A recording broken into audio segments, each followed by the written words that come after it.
Hoy se cumplen 35 años desde el estallido de la primera intifada. ¿Que no sabéis lo que pasó? Pues no pasa nada porque voy a intentar contarlo de la mejor manera que sepa y pueda. Bien, la primera intifada, o también conocida como Revuelta de las Piedras, fue un movimiento popular que nació de la población civil palestina contra las fuerzas israelíes, por las injustísimas condiciones que estaban viviendo.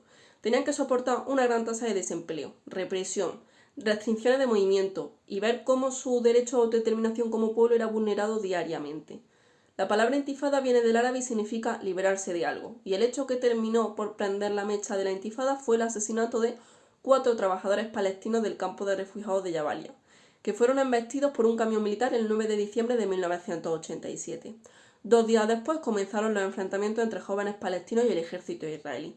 La revuelta de las piedras recibe este nombre precisamente porque las piedras fueron el elemento que utilizaron los jóvenes como defensa y resistencia frente al ejército de Israel. Y es que la desobediencia civil era la única alternativa digna que les quedaba a los palestinos y palestinas para enfrentarse a la ausencia absoluta de un futuro digno. Sin embargo, la respuesta del gobierno israelí fue la criminalización del movimiento popular y su represión mediante el uso desproporcionado de la fuerza militar. Frente a los tanques y balas israelíes, los palestinos y palestinas utilizaban piedras y resistencia. Y es que los israelíes solo conocían una manera de dispersar las manifestaciones pacíficas y era atentando contra la vida de sus manifestantes. Más de 4.000 civiles palestinos fueron arrestados durante los primeros 6 meses de las protestas. Más de 1.200 personas perdieron la vida, fueron asesinadas y 25.000 heridos. Una de las tácticas que utilizó el ejército para disminuir el número de manifestaciones era retener el cuerpo de los fallecidos palestinos para evitar que los funerales se convirtieran en una propia protesta. La intifada logró convertirse en uno de los mayores ejemplos de resistencia y desobediencia civil que logró poner en jaque toda la estructura política, económica y militar del gobierno israelí.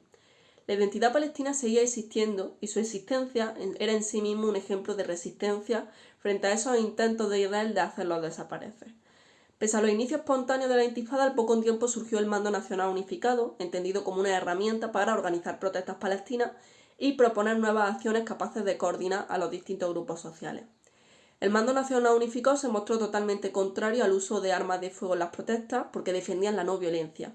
Solo el 5% de las acciones llevadas a cabo por palestinos incluyeron armas de fuego explosivos. En 1991 se inauguró la Conferencia de Paz de Madrid con el objetivo de alcanzar una solución al conflicto.